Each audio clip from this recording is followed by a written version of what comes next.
Welcome, everyone. You're listening to Italk 106.7 FM, the voice of the mountain. I'm your host, Jineane Ford. So glad you're rolling with us this afternoon. I have Alex Kolodin on the phone. How are you, Alex? Representative Alex I'm doing Kolodin. Great. And he's representative in District 3, correct? That is correct. Okay. And also, to give you a little bit of background, is that, and we've had him on we've had you on the show last year.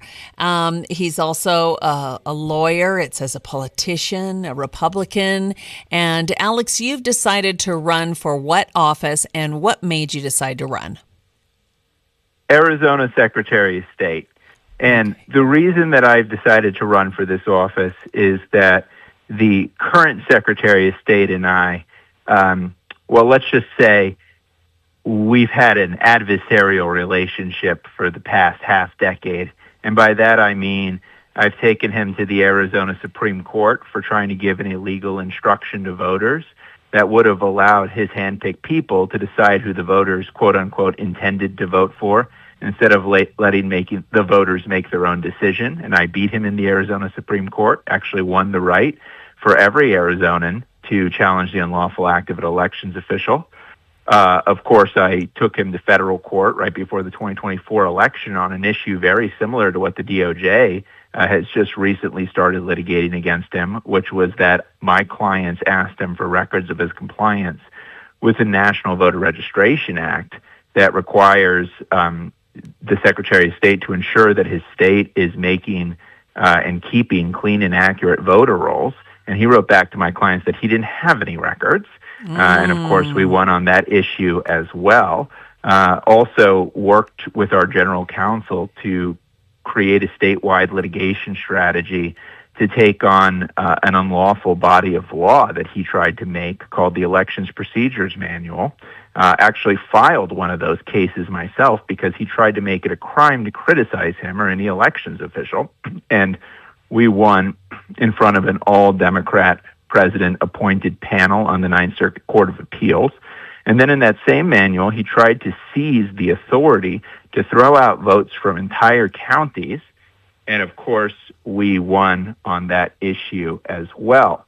But what all of this has revealed to me is that this man is far too dangerous to Arizona voters to be allowed to remain in office. And Arizona voters deserve competent elections administration that is going to respect and protect their rights and not try to disenfranchise them. Yeah, and you know what? Such good points. Our whole upper tier, from the governor to Secretary of State, we are in such a precarious position, such a dangerous position, not getting them out of office. We all need to show up on these midterms. This is so important, isn't it? It is incredibly important. The path to the White House runs straight through the Arizona Secretary of State's office. We're one of the most important swing states of the country.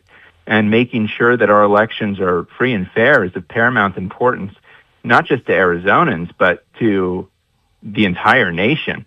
And no matter what issue you care about, because I know maybe it's only wonks like me that really care about elections administration, but I can assure you that whatever else it is that you care about, you need free and fair elections to have a fighting shot of making that policy impact. And every citizen's entitled to try to make a policy impact through participating in our democratic system. But that simply can't work when you have a Secretary of State that is trying to recklessly disenfranchise people that he disagrees with. Yeah. And it's no wonder that he does, by the way. I mean, he absolutely hates people that he doesn't agree with. Instead of doing his job and maintaining clean and accurate voter rolls on behalf of the state, he's been too busy going on MSNBC and calling people who voted for Donald Trump mega fascists who love Adolf Hitler and incredibly offensive things like that.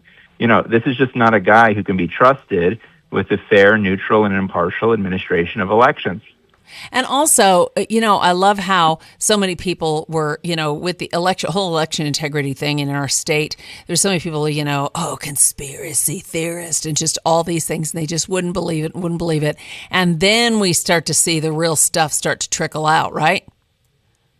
Yeah, this to me, I'm Jewish, right? And it's incredibly offensive when people like Adrian Fontes use terms like election denier equating skepticism of the government with Holocaust denial. And I always retort to that, if there had been more people in 1930s Germany that were skeptical of their government, the Holocaust would not have happened. And so it is a proud American and Arizonan tradition to be skeptical of those in power, to say, if you're hiding something from me and you're the government, it's because you're doing something that is wrong. And as it turns out, when Adrian Fontes is going into court saying they're going to have to haul me off to jail in order to get access to the records to which the Department of Justice is entitled under federal law, one can only suspect that that's because when the Department of Justice gets access to those records, it's because much greater wrongdoing will be revealed. And so I don't think the government should be able to defend things by saying, well, you don't have any evidence because I won't give you any evidence. Yeah, and everyone should have access to those records. Oh my gosh, Yeah. Crazy. Totally.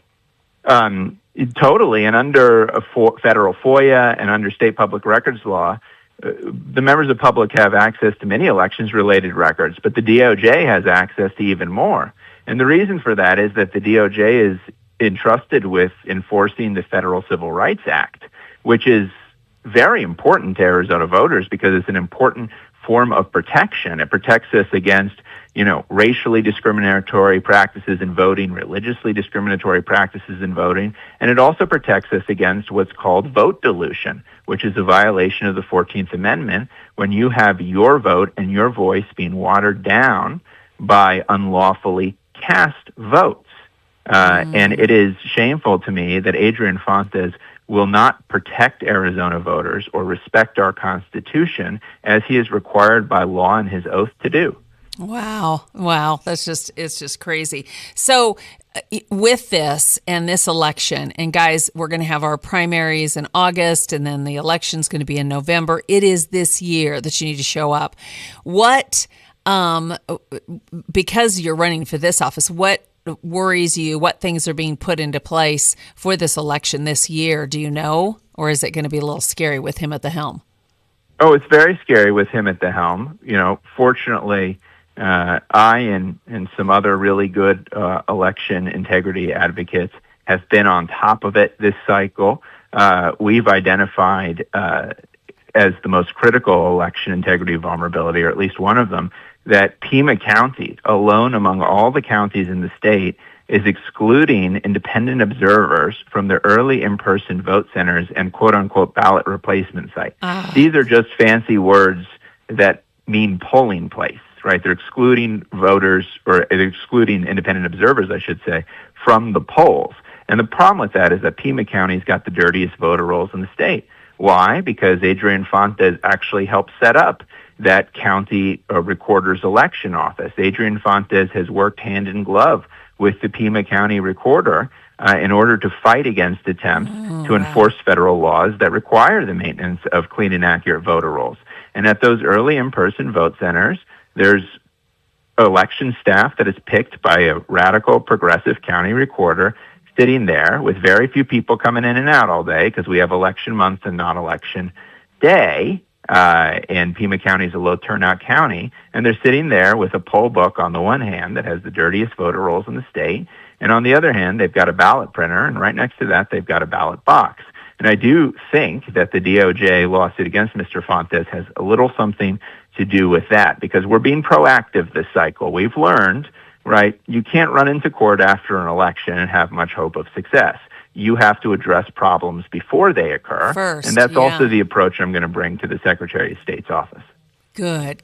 And that's the thing, is it should be transparent. And if people live in Pima County, they need to be making phone calls and making their voices heard too, right? Oh, absolutely. But what they really need to be doing, because the Pima County is run by some of the most radical progressives in the state, right? Their goal to eventually elevate Adrian Fontes to the governorship, where he will be the Zoran Mondani of Arizona. So they're unlikely to listen to their people down there. What people in Pima County really need to be doing is going around registering like-minded voters and signing up with one of the great, conservative organizations like Turning Point to make sure that they are ready to go to chase ballots when the time comes next year. And they need to be, working for the conservative candidates they believe in, writing checks to conservative candidates they believe in if they're financially able, because this is going to be an all-hands-on-deck situation to take back our state. This is our chance. In 2026 is the year that Arizona decides whether we're going to go the direction of Florida and make a turn back to the right side, or whether we're going to go the direction of states like Colorado that fell to the blueprint of the radical left and become a state that's controlled by George Soros and foreign billionaires. Wow, I love what you just said. It's so true because all of us can feel that we're right on that. We're standing on that fence. You know what I mean?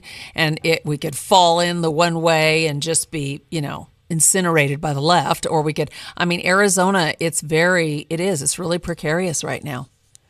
It's a very scary time, and we need to make that. Very much so. But I do have some good news for your listeners, which is we have the biggest voter registration advantage for Republicans that we've had since 2014. Yeah, but they need to show up. They all need to show up for this election. They need to show up, right? Because it's not enough to win by a little. We got to win by a lot, right? So we've been doing our job in terms of the conservative infrastructure, right? We've also recreated a lot of the get out the vote apparatus that we allowed to fall apart through decades of complacency. We've done all that. We should be able to take the state back and set it back on the right path. But we just need your help, right? We need your efforts for the next year, your time, your talent, and your treasure to help us get this across the finish line and save our state so that it's the same Arizona we grew up in that we can pass down to our kids and our grandkids. Yes, exactly. And you've been here for a long time, haven't you, in Arizona? Oh, yeah. I grew up here. Grew up in Arizona. What, Chandler? I think I read. Scottsdale and Chandler. Yeah. Nice. Okay, so you're an Arizona native. That's good. And close enough. I got here when I was 4. So don't blame me. I got here as quick as I could. Same as me. I was 4 years old from Washington State. Thank goodness I got out of there. Yeah, but that's the thing is that I was 4 too when I moved. But that we need to all show up. This is just such a important election this year, and if you know some people, like say you have some young people in your family that they're not registered to vote yet and everything else, you need to get everybody. We need to flood the vote again this year, and these midterms is going to be so important. That's so important, right? And I go to events where I see young people and they're going to be 18 before the next election, but they don't know that they can register now. If you're going to be 18 by the next election, you can register to vote. And we need to lock that in and get these young people in the bank who are inclined in our direction. And the fortunate thing for us is young people are very passionate about issues that conservatives are strong on. They're passionate about transparency. Well, that's critical in our elections. They're passionate about affordability and lower taxes. This is great for us as Republicans, and you see young people voting more Republican than they have in decades, right? So all we have to do is connect with them, get them to register to vote, and stay in contact to make sure that we're actually getting those ballots in when the time comes. Okay, very, very important. Okay, now how is the campaign going so far? It's going phenomenal. I'm really gratified that we have the support of Turning Point Action. That's very deeply meaningful to me. It's an organization I've respected for a long time. Obviously, my respect for them only heightened by the fact that Charlie Kirk gave his life fighting for the First Amendment, which is something that I passionately believe in and will bring to the Secretary of State's office.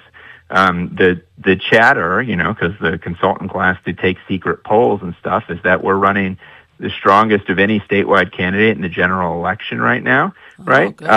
But we could still use your help because one of the weaknesses of grassroots conservative candidates is fundraising. That's no surprise. Adrian Fontes was elected on the backs of millions of dollars in Democrat dark money funneled by George Soros and foreign billionaires straight into Arizona's elections. And obviously I'm not going to have that.